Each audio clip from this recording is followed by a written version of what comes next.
Some men get a midlife crisis. I got a call from the ICU at 3 in the morning. Mr. Dorsey, this is St. Mary's Hospital. Your daughter Kate has been in an accident. The words hit me like a sledgehammer to the chest. I sat up in bed, my heart hammering against my ribs. Next to me, my wife Elise barely stirred. Her blonde hair spilled across the pillow like she didn't have a care in the world. What kind of accident? My voice came out hoarse, desperate. Hit and run, sir. She's stable, but you need to come in right away. 20 minutes later, I was standing in a sterile hospital corridor that reeked of disinfectant and broken dreams. Kate lay unconscious in the ICU, her face pale as paper, machines beeping around her like some twisted symphony. My 22-year-old daughter, the light of my life, looked so small in that hospital bed. The driver fled the scene, Detective Lomax told me, his weathered face grim. But we found the vehicle. Belongs to Miranda Kane. I knew that name. Everyone in our little Midwestern town of Millbrook knew the Kanes. Damien Kane owned half the businesses in town, including the construction company that kept my building inspection job busy. His wife Miranda was town royalty, the kind of woman who thought traffic laws were suggestions for lesser people.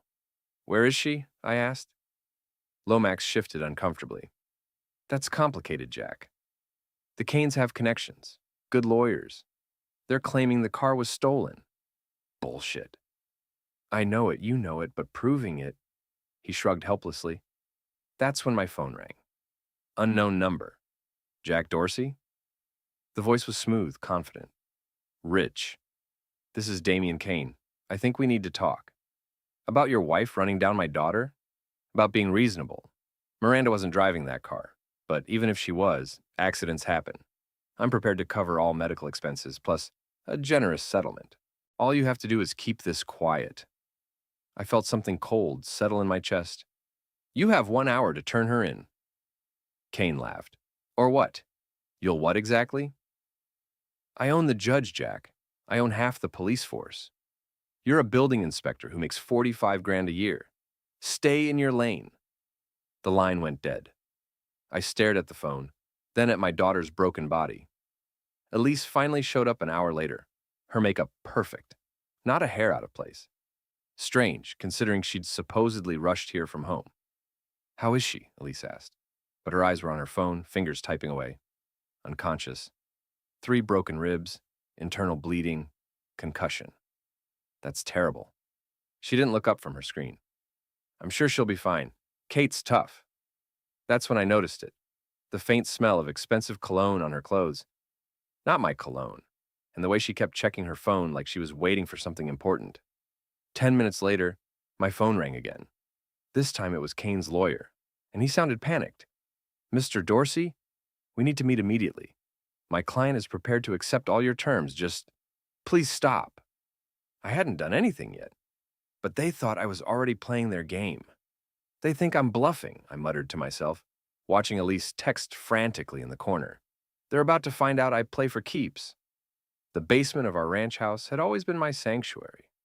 20 years of marriage to Elise, and she'd never once come down here. Too dusty, she said. Too masculine.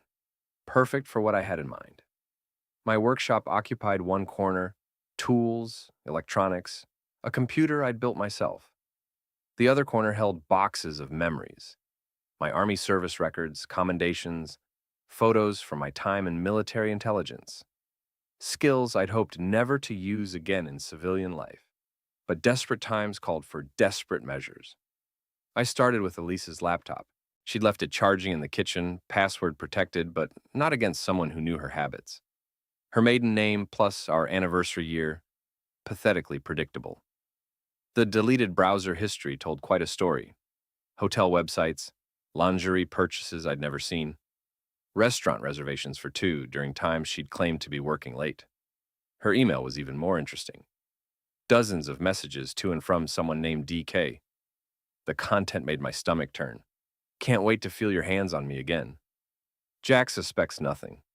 He's too busy with his boring job to notice. When can we be together for real? I'm tired of pretending to love him. DK. Damien Kane. My wife was sleeping with the man whose wife had nearly killed our daughter. I copied everything to a flash drive, then moved on to her phone. She'd synced it to the laptop, another amateur mistake. The text messages were even worse than the emails.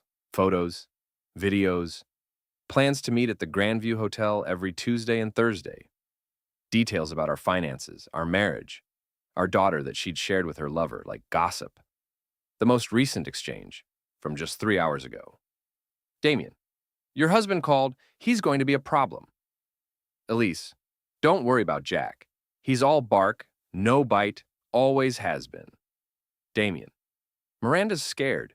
She was drunk that night, doesn't remember much. Elise, so she was driving? Damien, delete this conversation. But nothing ever really gets deleted. Not if you know where to look. I heard footsteps upstairs. Elise was home from her emergency work meeting, the same excuse she'd used to leave the hospital after 20 minutes with our unconscious daughter. Jack, where are you? Down here, I called, quickly closing the laptop. She appeared at the top of the stairs in a red dress I'd never seen before. What are you doing down there? Just thinking. About Kate? Among other things. I climbed the stairs slowly, studying her face. How was work? Stressful. This Kane Industries account is killing me, so demanding. She turned away quickly, but not before I caught the flush in her cheeks. I bet. Tell me, Elise, does your client know about your taste in bad men, or just your bad taste in wine? She froze. What's that supposed to mean? Nothing. Just making conversation. But I could see the wheels turning in her head, the guilty conscience doing its work. Over the next 3 days, I played the grieving father perfectly. Visited Kate every morning and evening, filed police reports, made all the right noises about justice and accountability. Meanwhile, I was building my case. I called my old Army buddy, Nate Foster, now a private investigator in Chicago. I need a favor, Nate. The kind that requires discretion. What's the situation? I filled him in on Kate, on Miranda Kane, on what I'd discovered about Elise. Jesus, Jack, that's rough. What do you need? Surveillance. I want to know everything about Damien Kane and his wife. Where they go, who they talk to, what they're hiding. Consider it done. But Jack, be careful. Rich people play dirty when they're cornered. So do poor people. We just play smarter. That evening, I stopped by the Rusty Anchor, Millbrook's premier dive bar and unofficial information exchange. Vera, the bartender, had been serving drinks and collecting secrets for 30 years. Jack Dorsey, she said, sliding a beer across the scarred wooden bar. Heard about Kate. Damn shame. Yeah, damn shame. Also heard Miranda Kane's been laying low since it happened. Funny thing, that. I took a sip of beer. Funny how? Funny how she was bragging about her new Jaguar just last week. Now suddenly she's claiming it was stolen. Vera wiped down a glass, her eyes knowing. Course, she was 3 sheets to the wind that night. Girl's got a problem with the bottle. Any proof of that? Vera smiled. Honey, in this town, I am the proof. Miranda Kane was in here until closing time the night your daughter got hit. Stumbled out around 2 a.m., keys in hand, telling everyone she was fine to drive. Would you testify to that? In a heartbeat. Can't stand entitled rich bitches who think rules don't apply to them. My phone buzzed. Text message from Nate.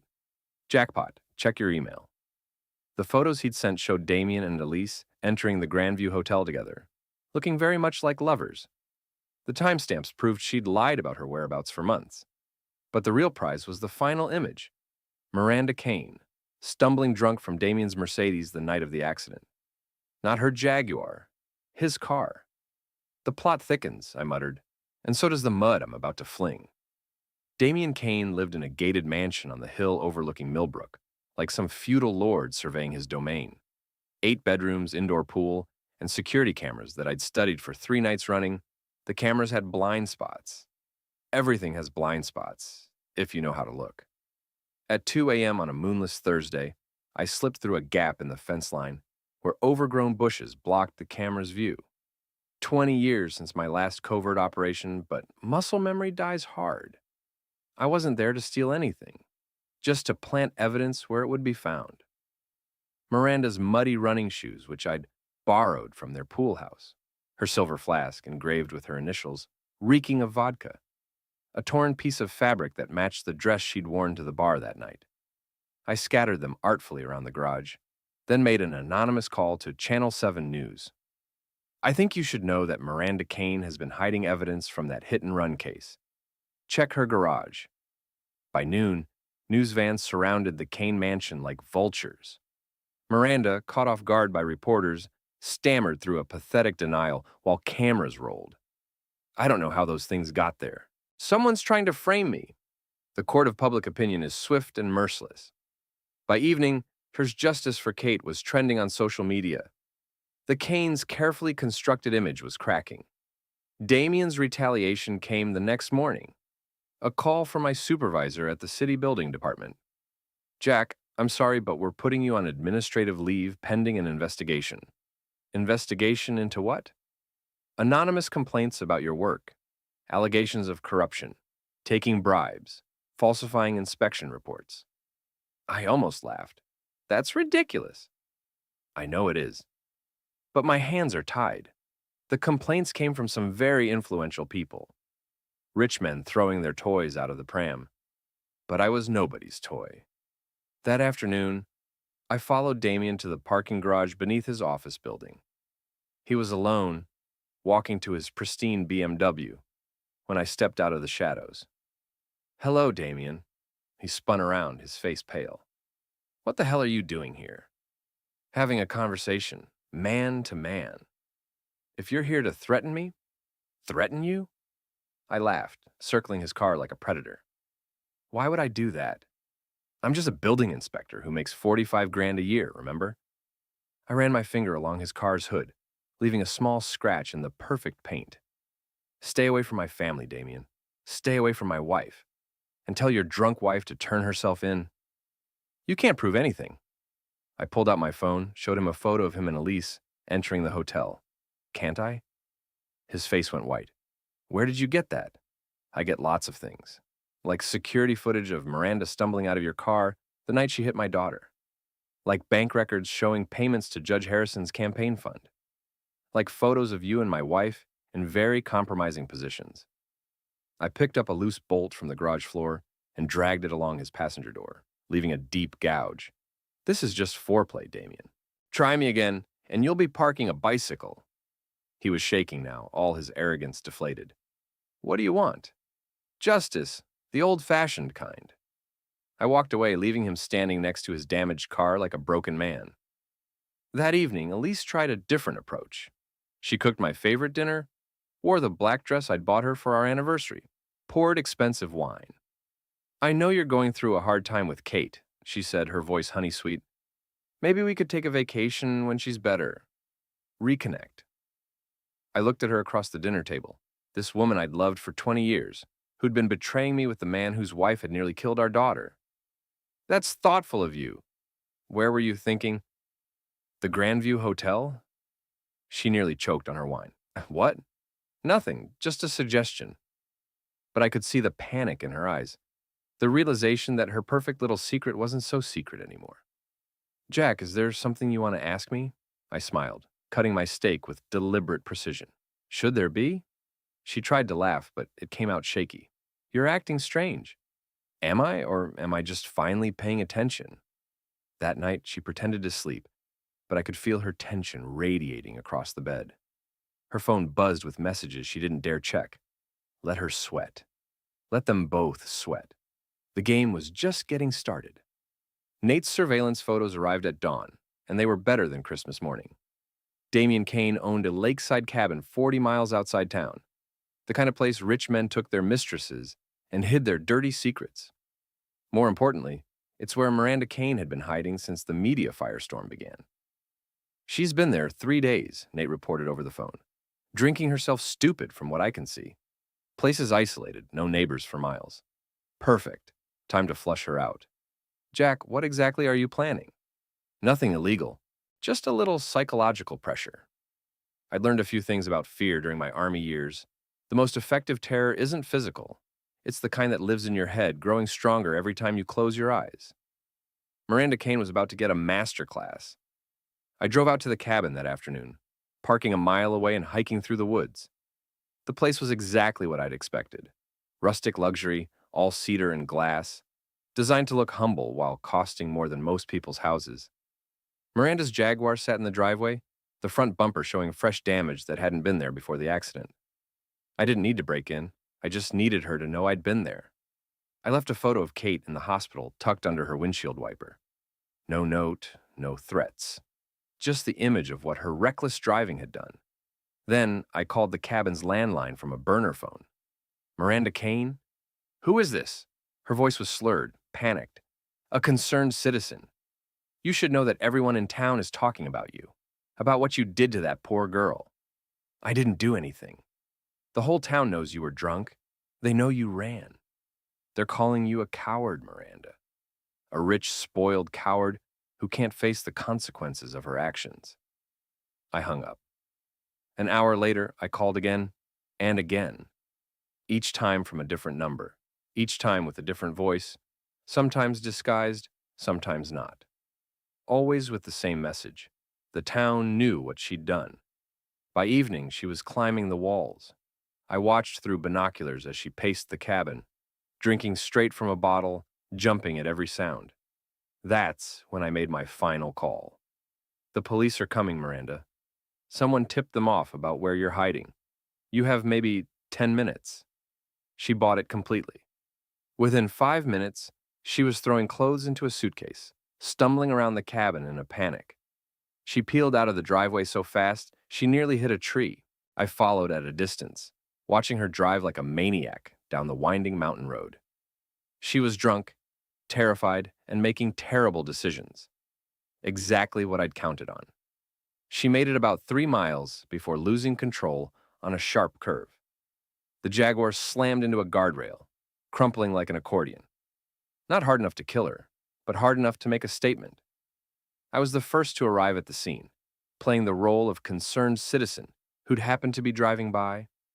By the time the police and ambulance arrived, Miranda was conscious, but babbling about people following her, threatening her. She's clearly intoxicated, the paramedic told Officer Williams. Blood alcohol is probably through the roof. Any idea what caused the accident? Williams asked me. Looked like she was driving way too fast, swerving all over the road. Lucky she didn't kill someone. The irony wasn't lost on anyone present. While Miranda was being loaded into the ambulance, I slipped the damaged front bumper of her car into evidence. The paint transfer would match Kate's clothing perfectly. But Damien wasn't finished fighting. He made one last desperate play, calling me at home that evening. You son of a bitch. You did this to Miranda. Did what? I was nowhere near that accident. You've been harassing her, stalking her. Prove it. I'm going to destroy you, Dorsey. I'm going to take everything you have. You already tried that. How'd it work out? I could hear him breathing heavily on the other end. Elise told me about your little suspicions, about what you think you know.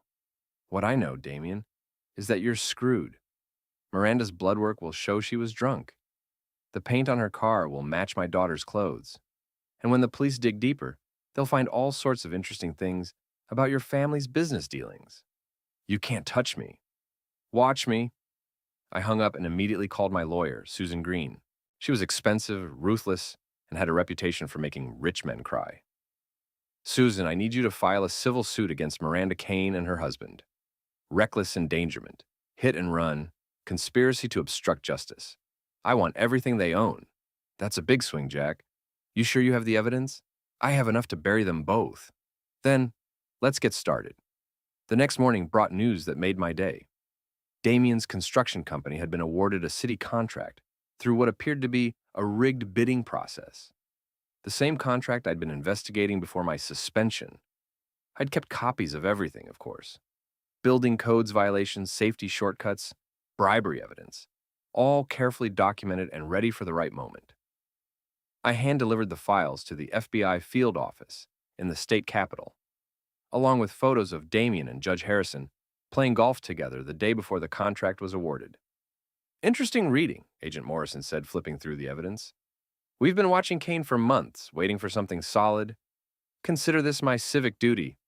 Mr. Dorsey, you realize this could destroy several prominent people in your town? That's the idea? By noon, federal agents were raiding Kane Industries. By evening, Damien Kane was in handcuffs, led away from his office while news cameras rolled. Elise was waiting for me when I got home, her face streaked with tears. They arrested Damien, she whispered. I heard. Terrible shame.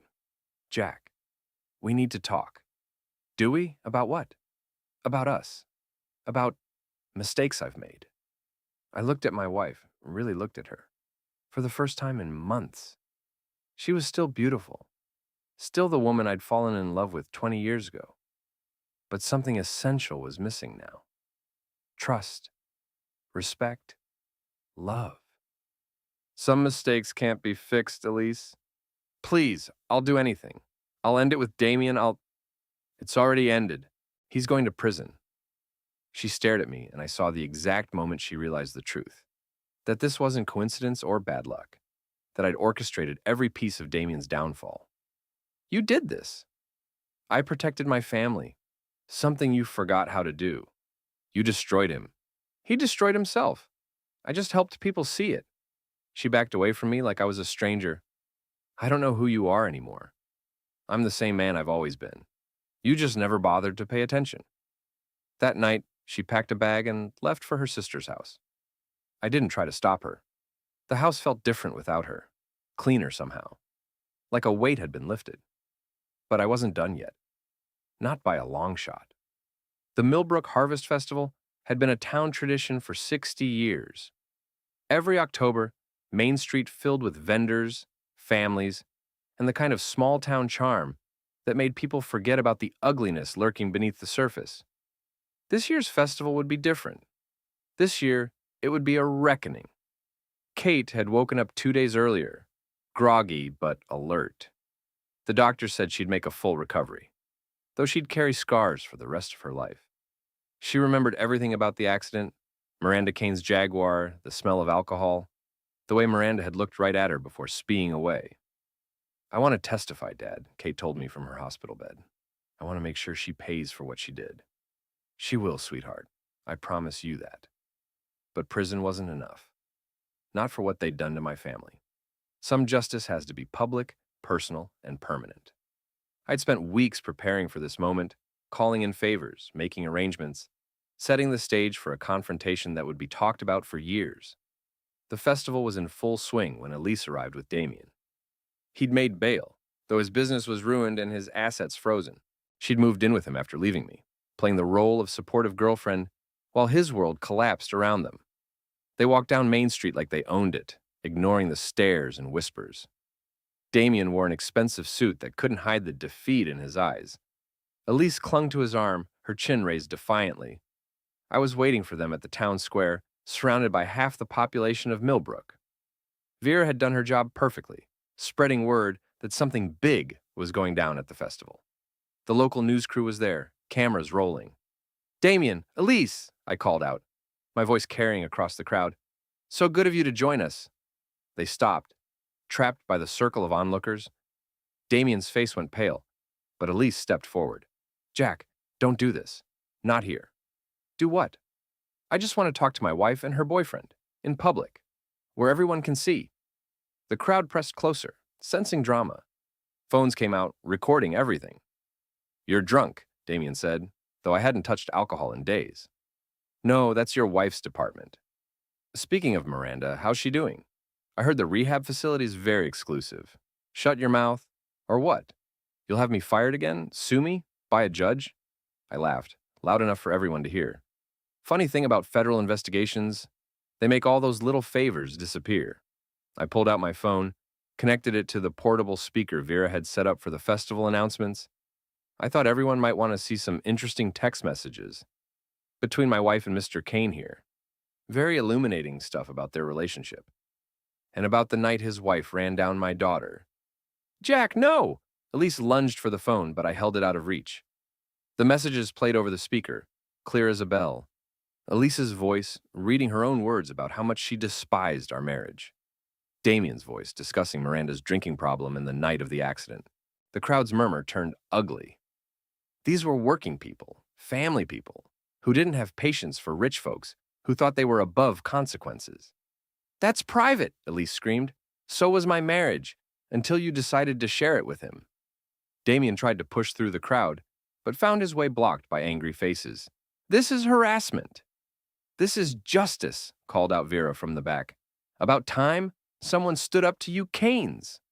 The crowd agreed, voices rising in support. Someone threw a rotten tomato that splattered across Damien's expensive suit. Then another, and another. People of Millbrook, I shouted over the noise. Meet your local power couple. He bribed judges and city officials to steal your tax money. She helped cover up a hit and run that nearly killed my daughter. And together, they've been laughing at all of us behind our backs. I played another recording, Damien and Elise at dinner, mocking the small-town idiots who were too stupid to see what was happening under their noses. That's when the crowd turned from angry to furious. Damien tried to run, but slipped in the mud created by smashed vegetables and fell face first into a puddle. The crowd roared with laughter as he struggled to his feet, his dignity as ruined as his suit. "This isn't over, Dorsey," he screamed, mud dripping from his hair. "You're right," I said calmly. "It's not." I nodded to Detective Lomax, who stepped forward with handcuffs. "Damien Kane, you're under arrest for conspiracy, bribery, and obstruction of justice. Miranda Kane is already in custody for vehicular assault and hit and run."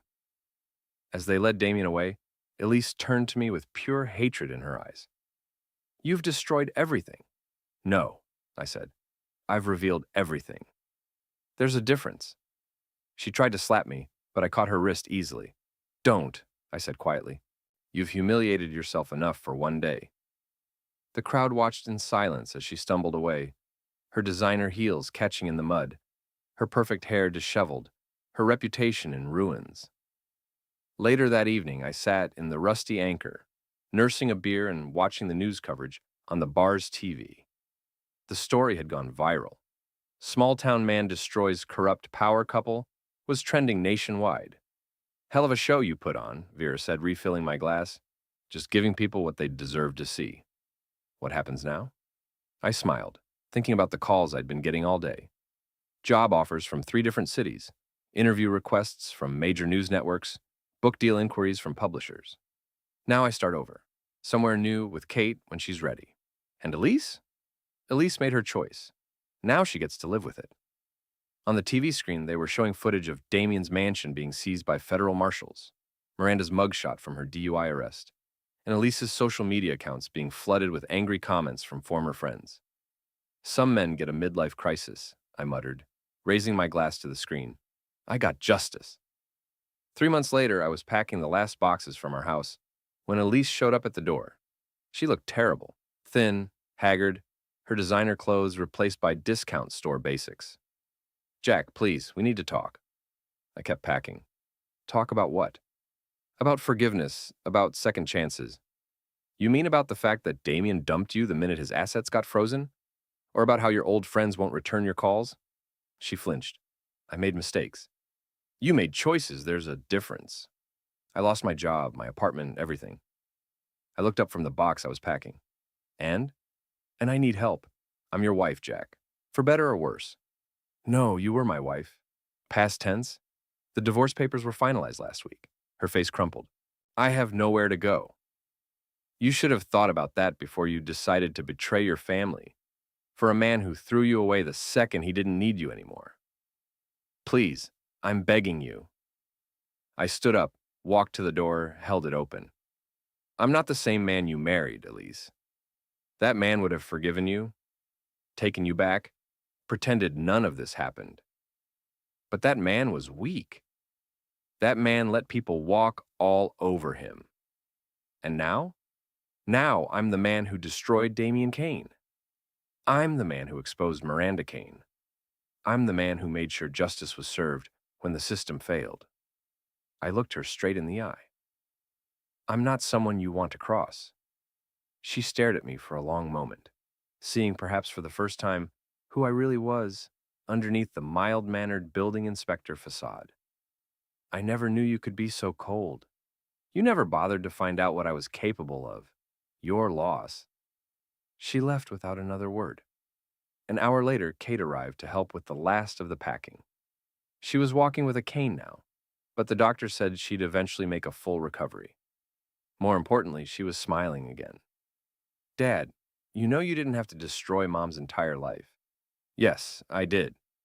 Some people only learn when they lose everything." And Damien? 20 years in federal prison if he's lucky. Miranda got 10 years for the hit and run, plus vehicular manslaughter charges when they proved she'd done this before. Kate nodded approvingly. Good. We loaded the last box into my truck and drove toward our new life in Colorado, where I'd accepted a job with the State Building Commission. Better pay, better benefits, and 3,000 miles from the wreckage of my old life. As we passed the Kane mansion, now empty, with a foreclosure sign on the lawn, Kate asked, "Do you ever regret it? What you did to them?" I thought about it for a moment. No. They made their choices and I made mine. The only difference is that I was better at it than they were. Better at what? Playing the game. They thought they were untouchable because they had money and connections. But they forgot that every system has weaknesses, every powerful person has enemies, and every secret eventually comes to light. We drove in comfortable silence for a while, leaving Millbrook behind us forever. "Dad?" Kate said as we hit the highway. "Yeah? I'm proud of you for fighting back, for not letting them win." "I didn't fight back, sweetheart. I fought smart. There's a difference." In my rearview mirror, I could see the town growing smaller, along with all the people who'd underestimated Jack Dorsey, the mild-mannered building inspector, who turned out to be their worst nightmare. Damien Kane had been right about one thing. I was just a man who made $45,000 a year, but he'd forgotten that some of the most dangerous people in the world are the ones who have nothing left to lose and everything to prove. 6 months later, I got a call from Detective Lomax. "Thought you'd want to know. Elise was arrested for check fraud. Apparently she's been writing bad checks all over town." "How much?" "Couple thousand. Enough for felony charges." I felt nothing. No satisfaction, no pity, no regret. Just the cold certainty that some people never learn. "Thanks for letting me know. Jack, for what it's worth, you did the right thing. All of it. I know." That evening, Kate and I sat on the porch of our new house, watching the sunset paint the Rocky Mountains gold and purple. She was starting college in the fall, studying law. Said she wanted to help people get justice when the system failed them. "Like you did," she told me. "Better than I did. Legal justice lasts longer than personal justice. But sometimes personal justice is all you've got." I pulled out my phone and deleted the last contact I had from my old life, Elise's number. Then I blocked it, erasing the final connection to the man I used to be. Jack Dorsey, the pushover, was dead. Jack Dorsey, the man who'd brought down a corrupt empire and destroyed everyone who'd betrayed his family, was just getting started. Some men get a midlife crisis, I got a new life. And I'd earned every damn minute of it.